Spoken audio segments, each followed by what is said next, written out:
এই বৃষ্টি নামলেই মনটা কেমন যেন পুরনো দিনের মতো হয় রে। আহারে, সে সময়ে জোয়ান ছিলাম, তখন বর্ষাকাল মানেই রুটি আর কষা মাংস।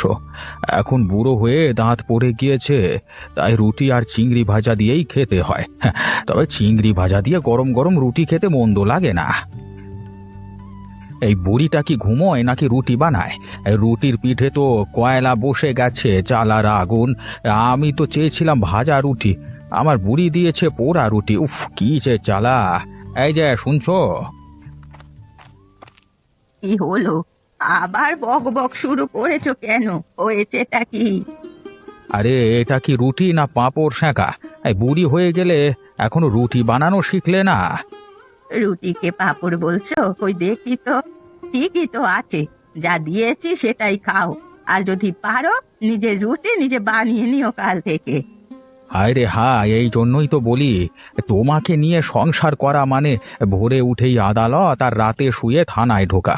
তবে শুনে রাখো, আমি ঠিক করেছি এই গ্রামে রুটি আর চিংড়ির হোটেল খুলে তোমাকে দেখিয়ে দেব। তুমি আর হোটেল খুলবে? রুটি বানাতে জানো না, চিংড়ি মাছ দেখে ভয় পাও, আর বলছে হোটেল খুলবে। তোমাকে দিয়ে হোটেল নয়, হবে চিড়িয়াখানা। তাতে তুমি দাঁড়িয়ে থাকবে কাচের ভেতর, আর আমরা সবাই দেখে হাসবো। তোমার সেই বদমেজাজি ছেলে নাথ আর তার ঝগড়ুটে বউ চম্পা, ওদের হোটেলের পাতিল থেকে চিংড়ির কাঁটা পর্যন্ত চুরি করে এনেছি আমি। এবার দেখবে কিভাবে এই বুড়োর হোটেলের গন্ধ ছড়ায় চিংড়ি ভাজার। এই শোনো, আমার রুটি পুড়েছে ঠিক, কিন্তু তোমার মাথা তো আগেই পুড়ে গেছে দেখছি। যেদিন তুমি হোটেল খুলবে ওই দিনই টিনের চাল খুলে পড়বে তোমার হোটেলের। এই বাবা তো দেখি বুড়ো বয়সে ভীমরতি ধরেছে, রুটি চিংড়ির হোটেল খুলবে। বাবার হোটেল মানে তো বৃষ্টির দিনে কেঁচোর গায়ে মাখন লাগানো। আমি এতদিন ধরে চিংড়ি মাছ বেচে আসছি, এখন বাবা এসে আমার কাস্টমার খাবে? না না, এর একটা ব্যবস্থা করতে হবে। এমন কিছু করব যাতে বাবার চুলাও জ্বলে কিন্তু চিংড়ির খোঁজে হাউতাস করে। এই যে শুনছো, আবার কিসের ষড়যন্ত্র ফাঁসছো? গতবার যখন বাবার ছানার হাড়ি কেড়ে নিলে, পরের দিন গ্রামে জুতোর মালা পড়েছিল তোমার গলায়। এবার কিন্তু তুমি পচা ডিম টমেটো ছুড়বে। তোমার মাথায় কুটনা বুদ্ধি আর ঝগড়া করার জন্যই কাজ করে, কোনো ভালো বুদ্ধি তো মাথায় আসে না তোমার। শোনো, বাবা যদি রুটি আর চিংড়ি দিয়ে ব্যবসা চালু করে তাহলে আমার হোটেল ফতুর হয়ে যাবে। আমি প্ল্যান করছি বাবার গ্যাসের চুলায় 1 চিমটে জোড়া তেল ঢেলে দেবো, আর রুটির ময়দায় বেকিং পাউডারের বদলে হালকা চুন মিশিয়ে দেবো। সত্যি তুমি না হলে এই গ্রামের 1 নম্বর বজ্জাত। কিন্তু শোনো, একটা কথা, বুদ্ধি যতই পাকাও, তুমি মনে রেখো, মা কিন্তু বাবার থেকেও বেশি চালাক। একটু গন্ধ পেলেই কিন্তু বাবার লাঠি সোজা তোমার পিঠে পড়বে। তাই তো ভাবছি আজকে রাতেই বাবার হোটেলের বাঁশের বেড়া ভেঙে চুপি চুপি ঢুকে পড়বো, তারপর ওনার পাতিলের চিংড়িগুলো এনে আমার পাতিলে ঢেলে দেবো। গন্ধটা তো এক মানুষ আলাদা বুঝবে কি করে? গন্ধ আলাদা না বুঝলেও বুড়োর ঘ্রাণ শক্তি কুকুরের থেকেও বেশি। ধরা পড়লে হোটেল খুলবে না, খোলা বাজারে তোমাকে জুতো পেটা করবে। কাল সকালেই বাবার বর্ষায় রুটি চিংড়ি ভাজা হোটেলের শুভ উদ্বোধন। তুমি তো আসবেই, নাকি গন্ধ শুকে শুকে হোটেলের পাশে ঘোরাঘুরি করবে? আসবো তো বটেই, আমি তো অতিথি না প্রতিদ্বন্দ্বী। আমি রুটি খাবো না, আমি রুটি গিলবো। হ্যাঁ, দেখবে, তুমি দেখে নিও। তাই হোক, তবে মনে রেখো, তুমি যতই বদবুদ্ধি করো না কেন, বাবার কিন্তু অত সহজে হার মানে না। এবার যদি তোমার কোনো বিপদ হয়, আমি কিন্তু হাত ধুয়ে ফেলবো, মনে রেখো। হ্যাঁ, এই বর্ষাতে এই যেভাবে হোক আমি আমার বাবাকে হারাবোই হারাবো। বাবার হোটেল যদি ছাইভস্ম করতে না পারি তাহলে আমার নামও নাথ না। আসুন আসুন, রুটি খেতে খেতে বৃষ্টি উপভোগ করুন। এখানে নেই কাদা, নেই কোনো ভেজাল, শুধু আছে ভালোবাসার স্বাদ। জেঠু, চিংড়িটা কেমন ভাজছো শুনি? আগেরবার তো বলছিলে তুমি চিংড়ি ধরলি মানে জ্যান্ত কামড়ায়। সে তো আগে, এখন আমি চিংড়ির ভাষা শিখে গেছি, তাই গরম তেল দেখলেই চিংড়ি চুপচাপ শুয়ে পড়ে কড়াইতে। হ্যাঁ, বেশ বলেছেন জেঠু, চিংড়ি গরম তেলে শুয়ে পড়ে। হ্যাঁ, এই যে রুটি বানাতে বানাতে চিংড়ি ভাজছো তো ঠিক মতো, কিন্তু আমার কড়াইটা যে নিয়েছো সেটা কিন্তু আমার। ওই যে তোমার কড়াইটা এতদিন শুধু এই ঝগড়াই ভাজতো, এখন একটু চিংড়ি ভাজছে। হ্যাঁ, শান্তি পাকোটা একটু। কি বললে? আমার কড়াই ব্যবহার করছো আর আমাকেই কোটা দিচ্ছ? আর একবার আমার জিনিস ছুলেই খবর আছে বলে দিচ্ছি। আমি কিন্তু এই বুড়ো বয়সে রুটি ফেলে বেলুন তুলে নেব। ঠাকুমা, ঝগড়া করো না। আজ এই খুশির দিনে বরঞ্চ একটা গরম রুটি আর এক টুকরো চিংড়ি মুখে দাও দেখি। দাদু কেমন রেঁধেছে বলো তো? বেশ, তাই না হয় করি। বাপরে মিলি, তো দাদু তো দেখছি চিংড়িতে অন্য কিছু মিশিয়ে ভেজেছে। কেন ঠাকুমা, স্বাদ কেমন হয়েছে বলো না? কেমন যেন বিদেশি বিদেশি স্বাদ মনে হচ্ছে। আহা, কি মিষ্টি দৃশ্য! বাবা ঠাকুর আর মা খাবারের গুণ বিচারক, হ্যাঁ, আর মিলি ম্যানেজার আর প্রচারক। এখন শোনো বাবা, একটা অফার দিতে এসেছি আমি। তুই তো সেই শয়তানের গোষ্ঠী, তোর অফার মানে তো সোজা কুপন ছাড়া বিপদ। বল, কি ফন্দি করতে এসেছিস? না বাবা, আগে কথাটা তো শোনো। বল না, কি বলবি দেখি বল। বাবা, আমার হোটেল তো এক পা দূরে। বলছি তুমি চিংড়ি ভেজে দেবে আর আমি রুটি বানাবো, দুয়ে মিলে মশলা। না না না, এটা হতে পারে না। গতকাল রাতেই তো হাঁড়িতে 3 কেজি চিংড়ি ছিল, সকালে উঠে দেখি হাঁড়ি ফাঁকা। কে চিংড়িগুলো চুরি করে নিল রে বাবা? এই গায়ের কুকুরও এত কিছু সাহস করে না যে তোমার হোটেল থেকে কিছু চুরি করব। যা রান্না করেছো তাতে তো চিংড়ি নিজেই পালায়। গন্ধ তো ঠিক আছে, কিন্তু চিংড়ি কোথায়? হাঁড়িতে কি মানে ভূত ঢুকেছে, না চিংড়ির পা গুজিয়েছে যে হেঁটে পালিয়েছে? একটা কথা বলি, শুনে রাখো। কাল যখন তুমি রাতে চুপি চুপি বাবার হোটেল দেখতে গিয়েছিলে, তখন আমি দেখেছি তুমি এক হাঁড়ি বেঁধে রেখে এসেছো বাইরে। মনে হচ্ছে বাবা বোধহয় ওই হাঁড়ি থেকে চিংড়ি সরিয়েছে। না না, মানে ওটা তো আমি একটু মানে ঠান্ডা হতে দিয়েছিলাম। তুমি চিংড়ি ঠান্ডা করলে আর বাবা তোমাকে সর্বশান্ত করলো, বুঝলা না? আর বাবার হোটেল খুলেছে মানে সে এখন গায়ে চিংড়ির রাজা। আহা, শুনলাম নাকি না তোর হোটেলে নাকি কিছু চুরি হয়েছে। আমি বুঝতে পারছি না কি চুরি হয়েছে আর কেই বা এমন কাজ করলো। মা, তোমরা মাঝে মাঝে জেনেও না জানার ভান করো। হাঁড়ি থেকে চিংড়ি চুরি হয়েছে, সারা গ্রামের খবর জানো, অথচ এইটুকু সোজা কথা বুঝতে মানে তুমি কেন এত অভিনয় করছো শুনি? ও যা কথা বুঝিস না নাকি? বুঝিস উল্টো কথা। আমার কথা শোন। আমি কিন্তু শুনলাম গতকাল কারা যেন তোর বাবার হোটেলের পাশে ঘোরাঘুরি করছিল, গায়ে কাদা, মুখে গোপ আর হাতে হাড়ি। এখন বল, কে ছিল রে নাথ? হাঁড়ি চুরি, চিংড়ি চুরি আর লোকটা সামনে? নাটক করার আগে অন্তত ভালো করে নিজেকে তৈরি করে আসতে পারতে। বাবা, দাদু বলেছে তুমি যদি চিংড়ি মাছ খুঁজে না পাও তাহলে এই চিংড়ি ভাজাগুলো যেন তোমার সঙ্গে দোকানে চালাতে পারো, আর বললো টাকাটা দিতে হবে। কি কপাল আমার! আমার এই চিংড়ি চুরি হয়ে এখন আমাকেই কিনতে হবে। কথায় আছে না, বাপেরও বাপ আছে। ধুর। এই তো জীবনের সব থেকে বড় সত্যি, বাবা যখন পাঠিয়েছে আর তোকে চিংড়ির দাম দিতেই হবে। তাহলে এই দোকান দিয়েই কর, বেশি ভাবিস না, হয়তো পোড়া মতো তোর ব্যবসাও পুড়ে যাবে। তুমি ভালো বাবা পাওনি ঠিকই, পেয়েছো চিংড়িখোর শত্রু। ওই বাবা যদি ভাবছে যে আমি চুপচাপ বসে থাকবো, তবে বুঝে রাখো আমি চম্পা, চামচের আগে কথা বলি, কড়াইতে তেল দেবার আগেই ফুটে উঠি। তুমি কি আবার ফোড়ন শুরু করলে? আমি কি জেনে শুনে চিংড়ি গায়েব করেছি? আমি তো শুধুই আমার হোটেলের মানে কাঁটা দূর করতে চেয়েছি, কিন্তু দুর্ভাগ্যক্রমে ধরা পড়েছি।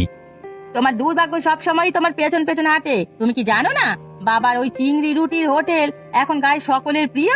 এই কদিনে বাবা বেশ টাকা রোজগারও করেছে, পাকা বাড়ি গড়েছে, আর তুমি পড়ে আছো এই কাঁচা ঘরে। শোনো, আমি এইবার পুরো একাই প্ল্যান করব। তুমি চুপ হয়ে বসে থাকবে।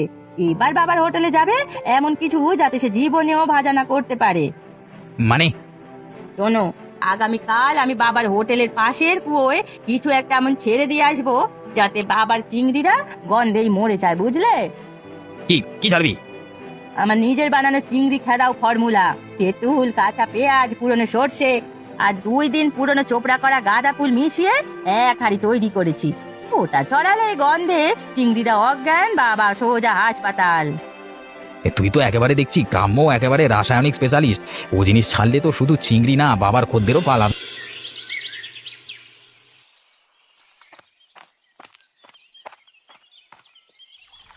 ও দাদু, তুমি এখানে বসে মন খারাপ করে আছো কেন?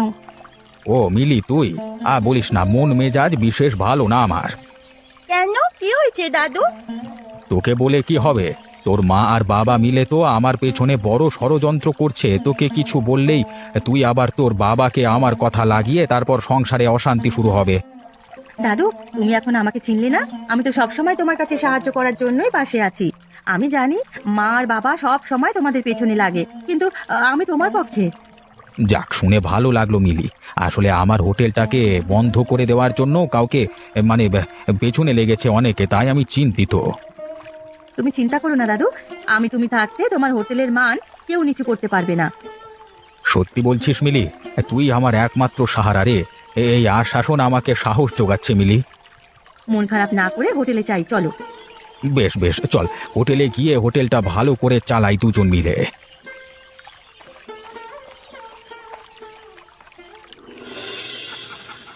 গ্রামবাসীগণ, আপনারা সবাই শুনুন। গন্ধ ঢুকছে আর নাক বলছে আমি জানতাম না। একেই বলে নিজে আগুন লাগিয়ে এখন ছাতা খোঁজো। এই না, তুই তো এমনি গন্ধ ছাড়িস। তোর কথা শুনে তো গ্রামের হাঁসও এখন কাঁচা মরিচ খেতে রাজি না। বেশ বেশ, শান্ত হও সবাই। আমি মোড়ল মদন। আমার নাকে অনেক রকম গন্ধ ঢুকেছে, কিন্তু এই চিংড়ি কাণ্ড তো গন্ধের সীমা ছাড়িয়ে গেছে।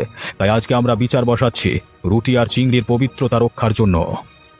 মোড়ল মশাই, আমি কালই জেঠুর হোটেলে খেতে গেছিলাম। এই রুটি মুখে নিয়ে মনে হচ্ছিল প্রেমে পড়ে গেছি, কিন্তু হঠাৎ করে গন্ধে মনে হলো যেন মুখ আর পেটের মধ্যে বিচ্ছেদ ঘটেছে। বুড়ার রুটি প্রেমে ফেলে আর নাথের ফন্দি বিচ্ছেদ করায়, এই হলো দুজনের কাণ্ড কারখানা। না, তো তুমি কি স্বীকার করো যে তোমার স্ত্রী চম্পা ওই গন্ধহারি ফাটিয়েছে বুড়োর হোটেলের পাশে? স্বীকার করি, কিন্তু আমি শুধু চম্পার পরিকল্পনা শুনেছি, ও ওই মিশ্রণ বানিয়েছে। আমি তো শুধু হ্যাঁ বলেছি একটু। এই জন্যই তো বলি, পুরুষ মানেই চিংড়ি ভাজা, কাটায় লুকোনো কাটা। নিজে তাহলে এই হলো? ভালোই লাগছে। আমার হোটেল এত জনপ্রিয়, প্রতিযোগীরা এখন গন্ধ নিয়ে লড়াই করে। আমি রায় দিলাম, নাথ এবং চম্পা বুড়োর হোটেলে 1 সপ্তাহ বিনামূল্যে রুটি বেলবে আর মিলির হাত ধরে চিংড়ি ভাজা শিখবে। এটাই হবে শাস্তি, গন্ধের বদলে ঘামের দাম। এই যে মা শিখতে এসেছে, মন দিয়ে শেখো। চিংড়ি ভাজার সময় মুখ খুলো না, নয়তো তেল ছিটকে হাতে যেতে পারে। এই মিলি, তুই একটু আসতে বলে হয় না? তেলের শব্দ শুনি আমার হজম বন্ধ হয়ে যাচ্ছে, আর তুই দাগের ভয় দেখাচ্ছিস। ওগো শুনছো, আমি কি এই শাড়ি পরে রুটি বেলবো? এই রুটি দেখতো তো আমেরিকান মাপের মতো, গোল তো দূরের কথা, এ তো কোনো দেশের মানচিত্র। এই জন্যই বলি, মা শুধু রুটি খাবার নয়, এটা হৃদয়ের ব্যায়াম। যার মন গোল তার রুটিও গোল। তোমরা যতই কথা বলো, ঠিক মতো কাজ না করলে তোমাদের রক্ষা নেই। আমি তো শুনলাম চম্পা নাকি রুটি বেলতে গিয়ে বলছে আমি রান্না করি না, যুদ্ধ করি। এই দড়িটা আনিনি মরার জন্য না, বরং ওই রুটি ঝুলিয়ে দেখাবো কিভাবে পতাকার হতে হয়। মা বাবা, রান্না করা মানে শুধু পাকা ঘর না, এটা হলো ভালোবাসা দিয়ে মাটি গড়া। তোমরা যদি আমার দাদুর সাথে সত্যি কাজ করতে চাও, তবে নিজেদের রাগ আর ঈর্ষা চুলার আগুনে পোড়াতে হবে আগে। তুই ঠিক বলেছিস মিলি, আমার রাগ, আমার কর্মকাণ্ড সব যেন নিজের অজান্তে পুড়ে ছাই করে দিয়েছে। আজ বুঝেছি, পোড়া গন্ধ শুধু নাকে লাগেনি, সম্পর্কেও লেগেছে।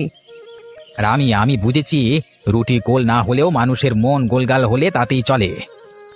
বেশ, তোদের এই মানসিক পরিবর্তনের প্রভাব যাতে চারিদিকে ছড়ায় সেটাই আশা করি। আজকে স্পেশাল মা বাবার হাতে রুটি আর ভাজা চিংড়ি। শুনছো, আমাদের মিলি অনেক বড় হয়ে গেছে, তাই না? ঠিক বলেছ, সেদিনের ছোট্ট মেয়েটা চোখের সামনে আজ কত বড় হয়ে গেছে, ভাবতেই অবাক লাগে। ওর বিবেক বুদ্ধিও বেশ ভালো হয়েছে, ওর মা বাবার মতো নয়। এটাও তুমি সঠিক কথা বললে। বিয়ের পর থেকে নাচটা কেমন যেন অন্যরকম হয়ে গেছে। আসলে ওর বউ চম্পা ওই তোমার ছেলের কান ভাঙিয়ে ওকে অমন করেছে। তবে তারা যাই কলকাতা তাই করুক, মিলিটা বেশ ভালো হয়েছে, সব সময় তোমার পক্ষে থাকে। আরে হবেই না বা কেন, আমাকে যে ভালোবাসে আর আমরাও কত ভালোবাসি ওকে। মিলি ছাড়াও তোমাকে আরো একজন খুব ভালোবাসে। হ্যাঁ আমি জানি, তবে সে তো অনেক কাল ধরে। এই বৃষ্টির রাত আর ভাজা চিংড়ির গন্ধ ভিজে জল আর মনে ফুর্তি এনে দিচ্ছে। তুমি আর কোনো কথা খুঁজে পাওনি নাকি? যত সব। ঠিক বলেছো, বর্ষায় এই চিংড়ির গন্ধ ছাড়া আর কিছু খুঁজে পাচ্ছি না যে। তোমার যে কোনো পরিস্থিতিতেই শুধু খাই আর খাই, গ্রীষ্ম বর্ষা শরৎ হেমন্ত সবেতেই তোমার নাকে চিংড়ির গন্ধ। শোনো চম্পা, এই বৃষ্টি পড়লে মানে জানো কেমন মনটা করে? জানি, রুটি দিয়ে চিংড়ি ভাজা খেতে মন করে আর কি। হ্যাঁ, ঠিকই বলেছ। আর তুমি সত্যি আমাকে ভালোবাসো না শুধু খেতে ভালোবাসো? তাই তো আমাকে পাশে পেয়েও তুমি চিংড়ি মাছের গুণগান গাইছো। আরে না না, কেন এ কথা বলছো? আসলে ছোটবেলা থেকেই আমি রুটি আর চিংড়ি খেতে ভীষণ ভালোবাসি, তাই তো বড় হয়ে চিংড়ি ভাজির দোকান দিই আর এক চিংড়ি খেকো প্রেমিকাকে বিয়ে করি। সত্যি তুমি পারো বটে। এই যে বললাম তোমার সব কিছুতেই চিংড়ি, আমি কি আমাকেও কি চিংড়ির সাথে জড়াচ্ছ? যত সব আবোল তাবোল বলছো, দূর হও।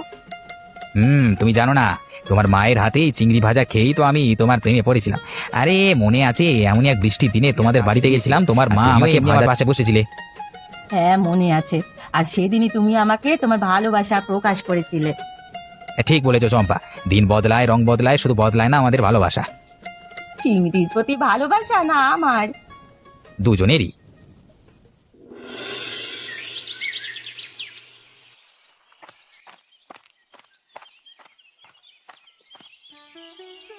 এই যে মিলি, তুই সারাদিন ডায়েরিতে কি লিখিস বলতো?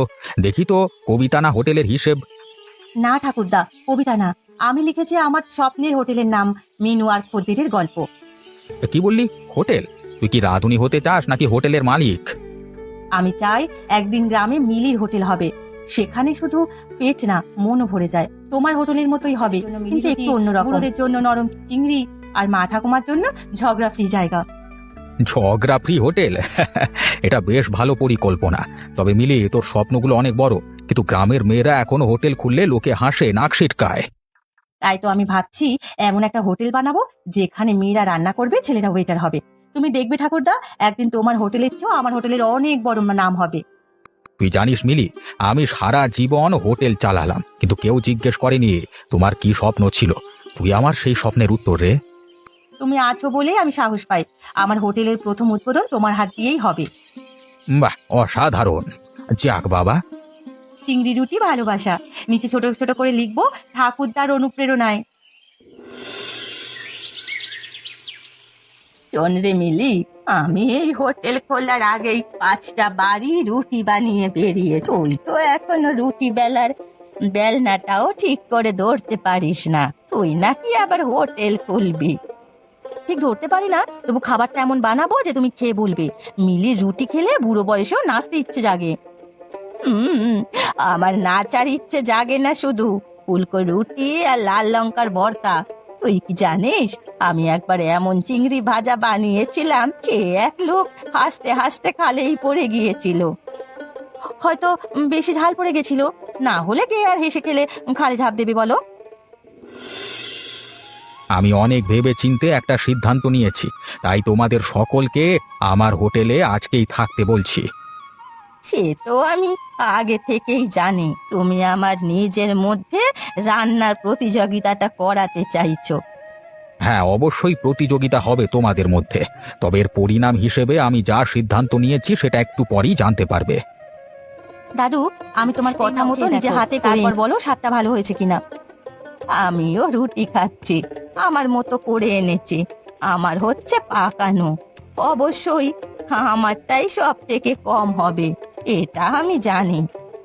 তোমাদের দুজনের মধ্যে রান্নার উত্থান হয়েছে সেটা বিচার করবার জন্য আমি মোড়ল মশাইকে দেখেছি। উনি বিচার করবেন, তারপর আমি সিদ্ধান্ত জানাবো। মোড়ল মশাই, আপনি একটু খেয়ে দেখুন তো কার রান্না ভালো হয়েছে। হ্যাঁ, নিশ্চয়ই নিশ্চয়ই।